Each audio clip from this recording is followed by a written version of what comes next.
बिस्मिल्लाहिर्रहमानिर्रहीम। मैं मोहम्मद सलमान, आप देख रहे हैं मेरा चैनल मास्टर कोचिंग सेंटर। आज की जो वीडियो है वो है exercise number 9.4 second year maths new book. सही है, शॉर्ट के लिए इंपॉर्टेंट सवाल है ये चारों। क्वेश्चन नंबर 5 से स्टार्ट करेंगे। थोड़ा सा सवाल अलग है पिछले सवालों से ये। Find the equation of tangent. आपको इस पर बोल रहा है इक्वेशन ऑफ टेंजेंट निकालनी है।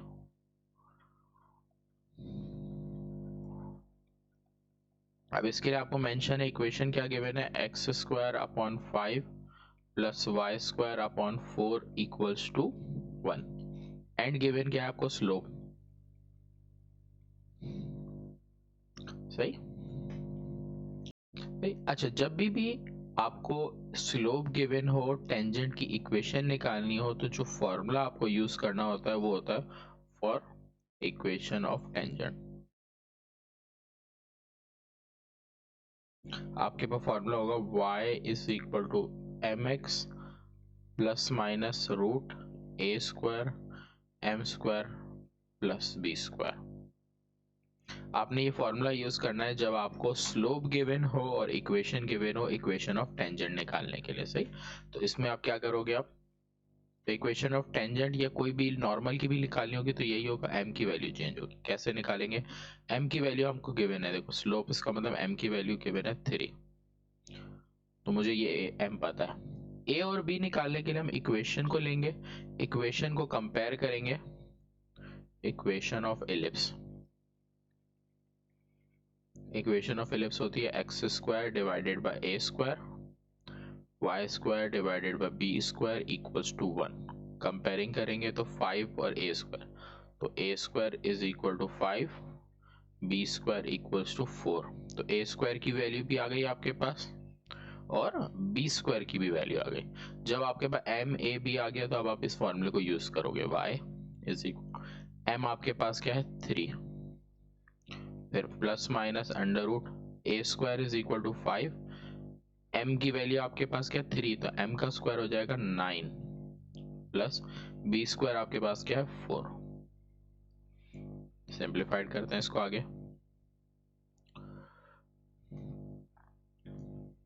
तो ये है y is equal to 3x plus minus, तो ये आपके पास है रूट 5 9 द 45 प्लस 4, तो ये आ गया 49। ये हो गया 3x प्लस माइनस 49। 49 का रूट आपके पास क्या आता है 7, तो ये आपके पास आ गया प्लस माइनस। अब दो इक्वेशन बन गई, y is equal to 3x plus 7, y is equal to 3x minus 7। तो आपके पास ये आंसर है। तो एक आंसर आपका ये हो गया और सेकंड आंसर आपका ये वाला आ गया। सही। तो ये आपका क्वेश्चन नंबर 5 था, यहां तक खत्म। क्वेश्चन नंबर 6 आपको बोल रहे find the equation of tangent and normal. अब की बार इक्वेशन ऑफ टेंजेंट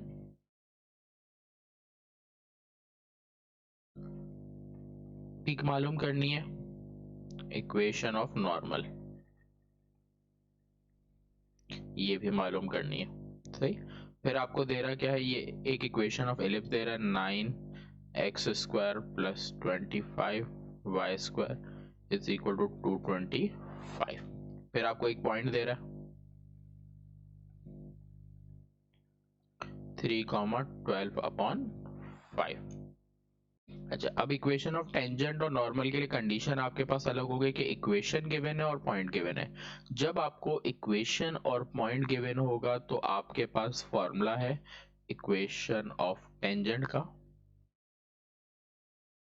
ये कंडीशन से आपने फॉर्मूला याद रखने हैं। ये है x1 divided by a square plus y1 divided by b square equals to 1। ये इक्वेशन ऑफ टेंजेंट में लगेगा आपका फॉर्मूला। फिर अगर मैं बात करूं इक्वेशन ऑफ नॉर्मल निकालनी है तो उसमें ये वैल्यू ऊपर नीचे हो जाती है, ax1 ये फॉर्मूला सेम ही रहेगा लेकिन ये वैल्यू थोड़ी सी चेंज हो जाती है और एक और जगह डिफरेंस आता है। क्या हो जाएगा, देखो ये हो जाएगा x1 था ना, तो ये x a square divided by x1, फिर y y1 upon b square था, ऊपर बी स्क्वायर आ जाएगा नीचे y1 आ जाएगा, फिर इज इक्वल के बाद यहाँ पर बनेगा ए स्क्वायर माइनस बी स्क्वायर। ये आपका फॉर्मूला लगेगा जब आपको इक्वेशन ऑफ नॉर्मल निकालनी होगी, इक्वेशन टेंजेंट निकालनी होगी। ये अब आपके पास क्या पता है, आप देखते जाओ। पहली वैल्यू ये कहलाती है x1 की, तो मैं अलग पेन से लिखता हूँ, आप लोग पेंसिल से लिखना। x1 ये y1।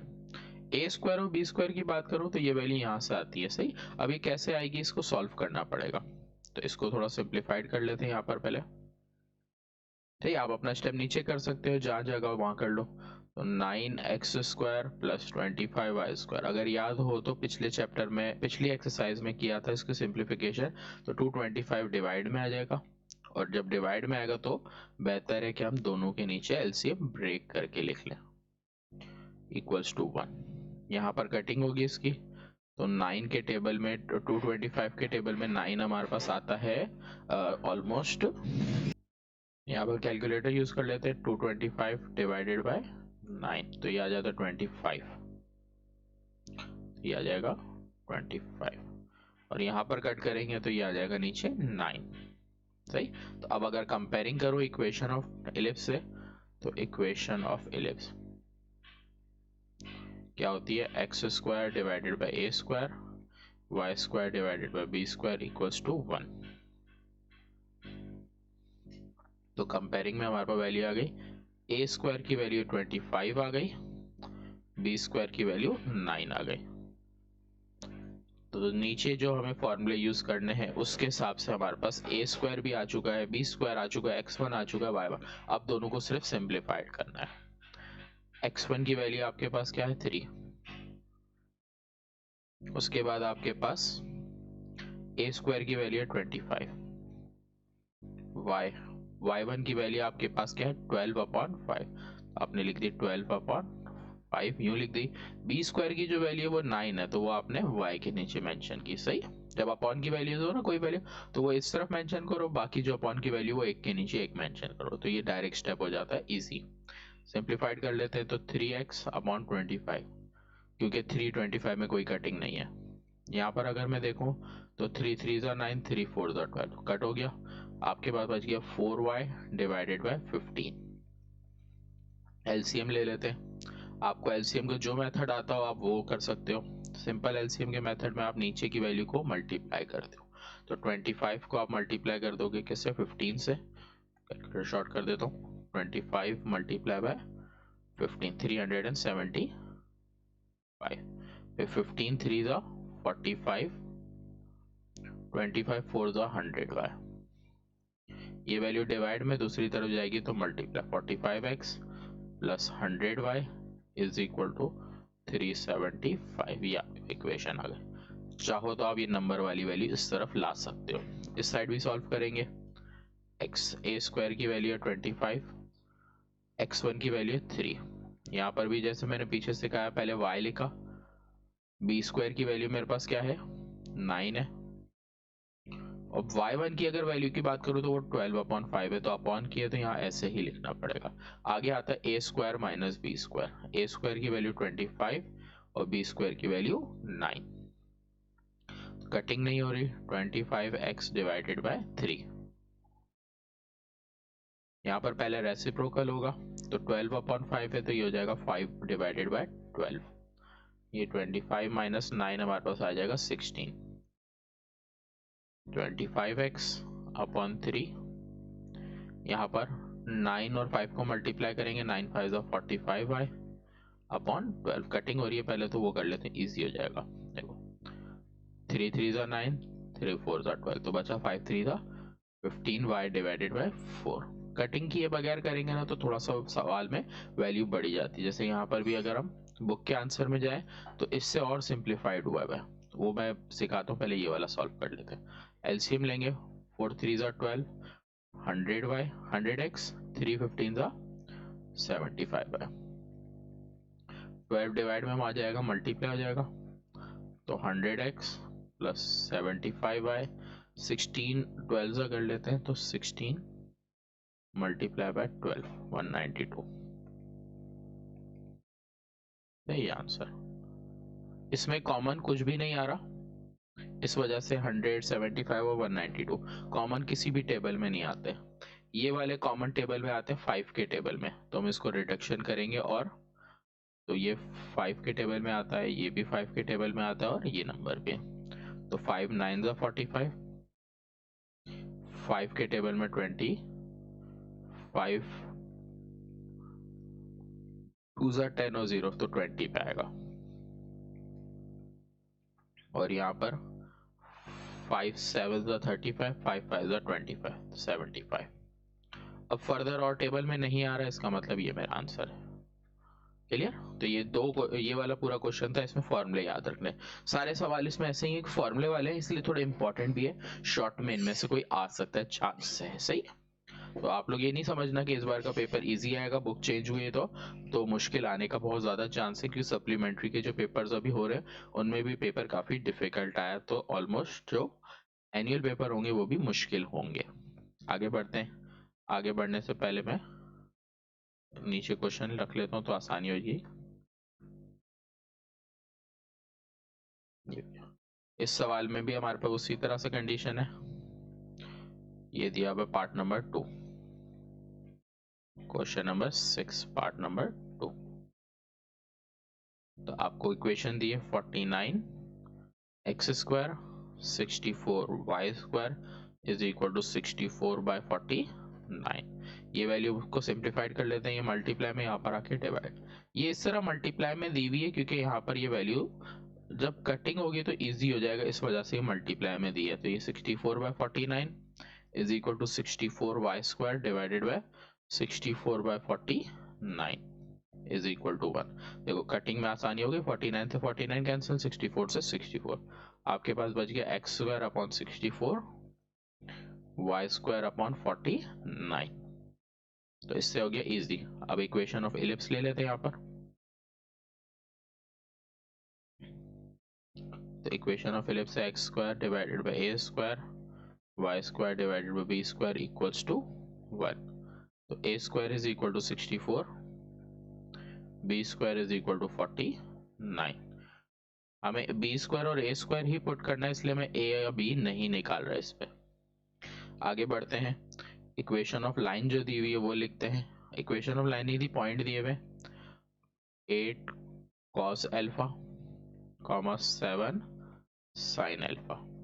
तो अगर मैं बात करूं तो ये x1 देन y1। फॉर्मूले लिखेंगे। Equation of tangent x x1 upon a square y y1 upon b square is equal to 1।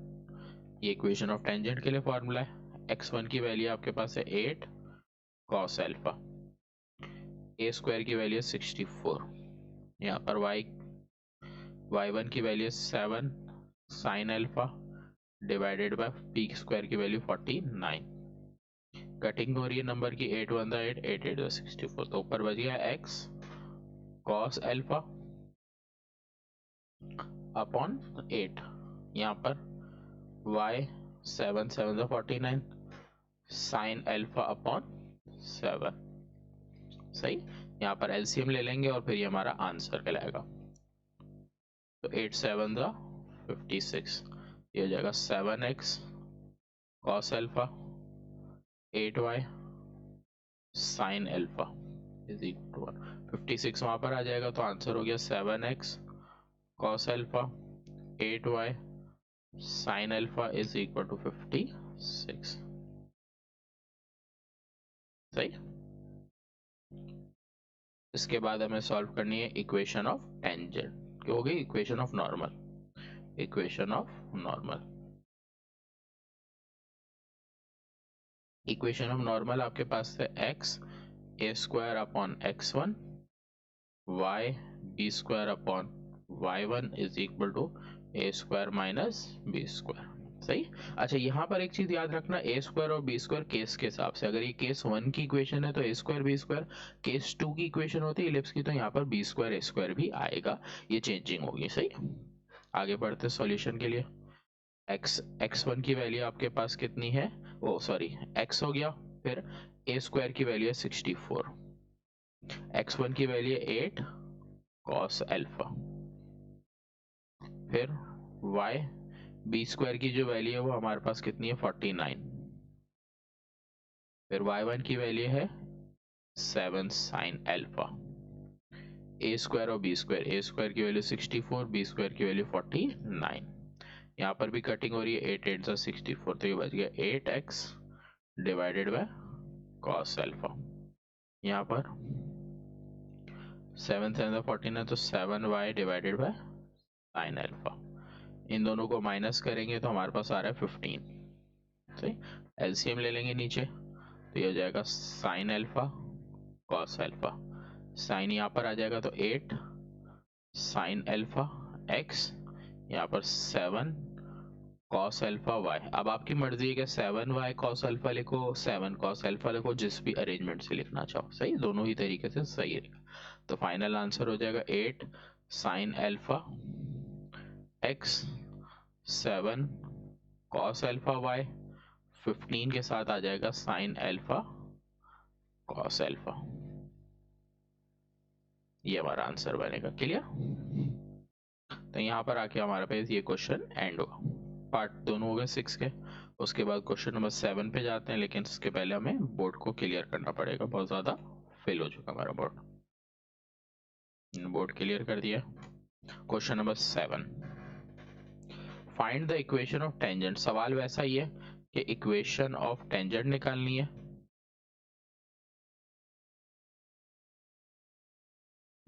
और क्या निकालनी है? Equation of normal.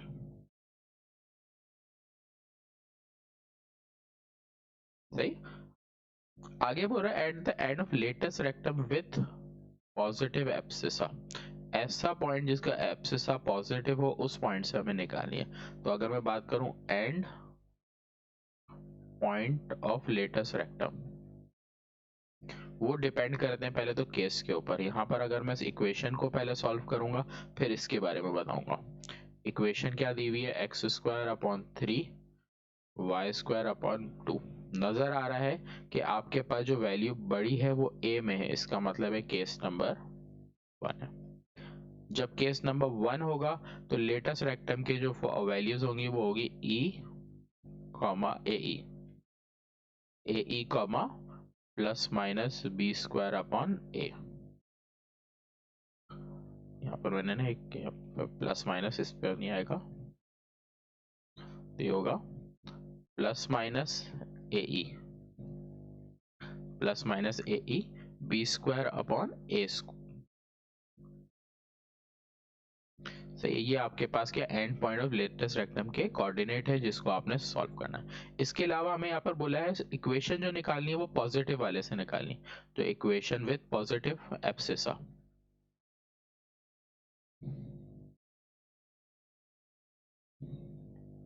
Positive abscissa का मतलब है कि ये जो x वाला पॉइंट है ये पॉजिटिव होगा।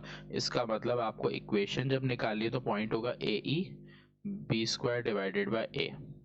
ये आपका कोऑर्डिनेट होगा जो आपने सॉल्व करना है। तो इस पॉइंट के हिसाब से आपको a का पता होना जरूरी है, बी स्क्वायर का पता होना जरूरी है और e का पता होना जरूरी है। ये जब तक सारी वैल्यूज नहीं निकलेगी तब तक आप सॉल्व नहीं कर सकते। सही। तो सबसे पहले तो मैं इनको सॉल्व करूंगा इक्वेशन से। इक्वेशन ऑफ एलिप्स होती है x square upon a square y square upon b square equals to 1। Comparing कर रहा हूँ तो ए स्क्वायर की वैल्यू 3 हो रही है, ए की वैल्यू बनेगी √3, बी स्क्वायर की वैल्यू 2 हो रही है और अगर बी की निकालूंगा तो √2 बनेगी। सही। हमें ई इसेंट्रिसिटी चाहिए। इसेंट्रिसिटी केस 1 में जो फॉर्मूला होता है वो होता है b square is equal to a square 1 minus e square. यहाँ से सॉल्व करेंगे बी की वैल्यू, बी स्क्वायर की वैल्यू 2, ए स्क्वायर की वैल्यू 3, 1 माइनस ई स्क्वायर। सही। तो अगर मेरे को ए ई निकालना है तो मैं इसके लिए क्या कर लेता हूँ, यहाँ पर ई पहले फाइंड कर लेता हूँ। तो 2 divided by 3 1 minus e square plus E square या माइनस में ई स्क्वायर को यहाँ पर लेके आएंगे, 2/3 को दूसरी साइड लेके जाएंगे। तो ये मेरे पास हो जाएगा ई स्क्वायर इस साइड पे आ गया 1 माइनस 2/3। एलसीएम ले लेंगे तो 3 minus 2/3 e square is equal to 1/3। E की वैल्यू की बात करूं तो √1/3, 1 का रूट 1, √3 पॉइंट में आएगा जिसको हमें सॉल्व नहीं करना। ई की वैल्यू भी आ गई। अब मैं अगर पॉइंट निकालूं ए ई, पहले निकाल लेता हूँ। ए की वैल्यू हमारे पास कितनी आ रही है, √3। ई की वैल्यू आ रही है 1/√3, तो इसका मतलब ए ई की वैल्यू आ गई 1। सेकेंड है बी स्क्वायर अपॉन ए। बी स्क्वायर की वैल्यू की बात करूँ तो 2 है और ए की बात करूँ तो 3 है, तो ये भी आ गए। तो कोऑर्डिनेट हमारा था ए e comma B square upon ए। ए ई की वैल्यू 1 हो गई, बी स्क्वायर अपॉन इसकी वैल्यू हो गई 2/3। ये हमें पॉइंट मिल गया। जो पिछला सवाल हमने किया था उसमें ये पॉइंट की वैल्यू हमें डायरेक्ट दे दी थी, तो हमने डायरेक्ट टेंजेंट की इक्वेशन और निकाल ली थी। इस वाले सवाल में सिर्फ मुश्किल ये किया, ये पॉइंट को सॉल्व करने के लिए हमने ये सारा प्रोसीजर किया। अब इक्वेशन ऑफ टेंजेंट और नॉर्मल के जो फॉर्मूले पीछे यूज किए वो यूज होंगे। Equation of tangent, equation of tangent की अगर मैं बात करूं तो मेरे पास है x x1 upon a square, y y1 upon b square. x x1 की वैल्यू आपके पास क्या है, ये होगी, ये आपकी x1 कहलाएगी और ये y1 1। ए स्क्वायर की बात करूं तो ये रही 3। फिर y y1 की वैल्यू की बात करूं तो y1 की वैल्यू है 2/3। नीचे बी स्क्वायर रखना है, बी स्क्वायर की वैल्यू है 2 इज इक्वल टू 1। तो ये हो गया x1 सा x/3, 2 से 2 cancel, y/3 is equal to 1। LCM ले रहा हूं तो नीचे की वैल्यू सेम होती है, तो नीचे भी सेम वैल्यूज, ऊपर भी एज इट इज सेम। तो आपके पास x plus y equals to 3, ये आपकी आ गई इक्वेशन ऑफ टेंजेंट। अच्छा, एक चीज यहाँ पर a की जो वैल्यू थी वो √3 थी ना, तो यहाँ पर √3 आएगा, सही। तो यहाँ पर √3, जब √3 होगा तो एलसीएम में चेंजिंग होगी। एलसीएम क्या होगा, 3 √3 आएगा नीचे एलसीएम, √3 x से मल्टीप्लाई होगा और ये हो जाएगा 3y इज इक्वल टू 1। ये हो जाएगा √3x 3y is equal to 3 3। इसके अलावा भी इसका आंसर पॉसिबल है, अगर आप चाहो तो ये आंसर भी लिख सकते हो, नहीं तो यहाँ पर रैशनलाइजेशन करके आंसर में चेंजिंग भी हो सकती है, जैसे बुक के अंदर √3 से मल्टीप्लाई करके सॉल्व किया है, तो ये आंसर भी पॉसिबल है। और जो बुक में आंसर दिया हुआ है वो भी करेक्ट है, तो दोनों ही आंसर बिल्कुल करेक्ट फॉर्म में कहलाएंगे, तो कोई इशू नहीं है कि आपका ये वाला आंसर आ रहा है। क्लियर है? तो यहाँ पर इक्वेशन ऑफ टेंजेंट आ गई, निकालते इक्वेशन ऑफ नॉर्मल। सही, अगर आप चाहते हो बुक वाला आंसर तो इसकी क्या कर देंगे, पहले इस पॉइंट की रैशनलाइजेशन करेंगे, रैशनलाइजेशन के बाद वैल्यू पुट करते हैं, सही। तो इक्वेशन ऑफ, अगर मैं वैसे रैशनलाइजेशन करूं वो भी सिखा देता हूं आपको, 2/√3। रैशनलाइजेशन के लिए इसकी रैशनलाइजेशन होगी 2/√3 की, रैशनलाइजेशन के लिए √3 से मल्टीप्लाई, √3 से डिवाइड, ऊपर आ जाएगा 2√3/3, तो आपके पास वैल्यू बन गई 1,2√3/3। अगर आप इस पॉइंट से रख के सॉल्व करोगे तो बुक आंसर आ जाएगा, नहीं तो ये आंसर भी करेक्ट है, सही। इक्वेशन ऑफ नॉर्मल में आपको इस पॉइंट से सॉल्व करके दिखा देता हूँ। इक्वेशन ऑफ नॉर्मल, फॉर्मूला लिख लेते हैं, x² divided by x1 y b² upon y1 is equal to a² minus b²। x a² की वैल्यू 3 है, x1 की बात करो तो 1 है, फिर y b² की बात करो तो b² की वैल्यू 2 है, और y1 की वैल्यू ये वाली अगर रखता हूँ तो 2√3/3। सही है, तो इस वाले सवाल में हमारे पास क्या रैशनलाइजेशन फिर से होगी। देखो, सॉल्यूशन में होना या क्या चाहिए कि जब नीचे डिवाइड में 3 आ रहा तो रैशनलाइजेशन होती है, जैसे इस वाले सवाल में डिवाइड में 3 आ रहा था, लेकिन अगर इस वाले सवाल में मैं डिवाइड बाय 3 की बात करूं तो इससे रखूंगा तो डिवाइड बाय 3 आएगा, तो मैं पॉइंट की वैल्यू को, तो y1 की वैल्यू आपके पास इस बार अगर ये रखोगे तो फिर रैशनलाइजेशन करनी पड़ेगी, तो बेहतर है कि आप यही वाली रखो 2/√3। a² की वैल्यू 3, b² की वैल्यू 2, ये हो जाएगा 3x, ये हो जाएगा 2y, रेसिप्रोकल करेंगे तो √3। देखो रेसिप्रोकल होने के बाद √3 ऊपर आ गया, इसलिए कोई रैशनलाइजेशन की नीड नहीं होगी इस वाले सवाल में। तो आंसर हो जाएगा 3x। यहाँ पर डायरेक्ट सिंप्लीफिकेशन हो गई है, √3y इक्वल्स टू 1। अगर आप रैशनलाइजेशन ये वाली वैल्यू रखते तो आपके पास रैशनलाइजेशन फिर करनी पड़ती यहाँ पर। तो हमेशा याद रखो, जब भी रूट की वैल्यू डिवाइड में आएगी डिनोमिनेटर में, तब रैशनलाइजेशन करेंगे, वरना नहीं करेंगे। सही। तो यहाँ पर आके आपका ये वाला क्वेश्चन 7 कंप्लीट हो गया। नेक्स्ट है question number 8। Find the equation of tangent with ellipse with at the point where abscissa is equal to 3। ऐसे पॉइंट पे जहां पर x की वैल्यू आपको दे रहा है 1, उस पे टेंजेंट की इक्वेशन निकालनी है। तो इसके लिए मैं पहले बोर्ड क्लियर करता हूं अपना। ये हो गया बोर्ड क्लियर, अब सॉल्व करेंगे। सही। अच्छा, इस वाले सवाल में आपको एब्सिसा, इसका मतलब x की वैल्यू तो दी हुई है, x इज इक्वल टू 1, और इक्वेशन दी हुई है, लेकिन दी हुई नहीं है वो y की वैल्यू। तो आप इस वाले क्वेश्चन में x को पुट करके पहले y फाइंड करोगे, पुट x। सही है। तो 1 का स्क्वायर 1 होगा, plus 9y² upon 20 equals to 1। ये प्लस में वैल्यू है, वहां जाके माइनस में हो जाएगी, 1 माइनस 1 अपॉन 5। एलसीएम ले लेंगे तो 9y² डिवाइडेड बाई 20, 5 1 ज़ा 5, ये एलसीएम लेंगे 4 अपॉन 5। कटिंग हो रही है, 5 1 ज़ा 5, 5 4 ज़ा 20, 9y² upon 4 is equal to 4।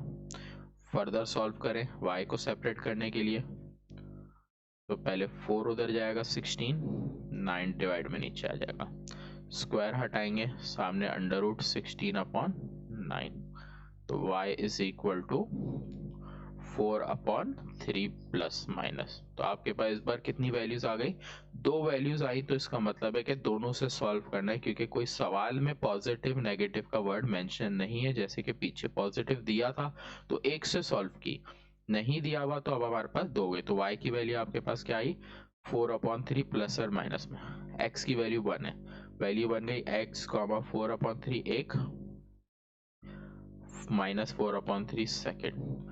अब हमें इक्वेशन निकालने के लिए पहले x1 y1 की वैल्यू ये पुट करनी है, फिर x2 y2 x1 y1 की वैल्यू ये पुट करनी है। इसका मतलब है सवाल 2 दफा सिंप्लीफाइड होगा। सही। तो इसके आगे का जो प्रोसीजर है वो आप लोग खुद ही करोगे, क्योंकि बिल्कुल सेम प्रोसीजर है, नहीं थोड़ा सा अलग है, मैं समझा देता हूँ यहाँ पर। तो इक्वेशन ले लेते हैं, x² divided by 5, 9y² upon 20 equals to 1। पहली बात, जब इक्वेशन में यहाँ पर सिर्फ y² हो तो आप डायरेक्ट b की वैल्यू निकाल दो। अगर ना हो तो इस वैल्यू को आपने डिवाइड में लेके आना है। 9 अपॉन 20 है, रेसिप्रोकल करके यहाँ पर लिखेंगे तो 20 अपॉन 9 कहलाएगी। इसका मतलब हो गया कि a² की वैल्यू 5 हो गई और b² की वैल्यू 20 डिवाइडेड बाय 9 हो गई। सही। फर्दर आप 20 को 9 से एक डिवाइड करके देखो, मैं बता रहा हूँ, 20 डिवाइडेड बाय 9 2.22। इस वैल्यू का जो आंसर है वो 2.22 आएगा। तो a बड़ा है, इसका मतलब है आपका केस 1 ही है। सही। अगर केस 2 होता तो सिर्फ टेंजेंट के बाद नॉर्मल वाली जो इक्वेशन होती है a² अब माइनस b² की जगह b² a² लिखोगे। सही। तो ये वाला क्वेश्चन आप लोग खुद सिंप्लीफाइड करोगे, 2 पॉइंट्स रख के आपको इक्वेशन ऑफ टेंजेंट निकालनी है सिर्फ। तो 2 दफा इक्वेशन ऑफ टेंजेंट का फॉर्मूला लगेगा, ये वाला,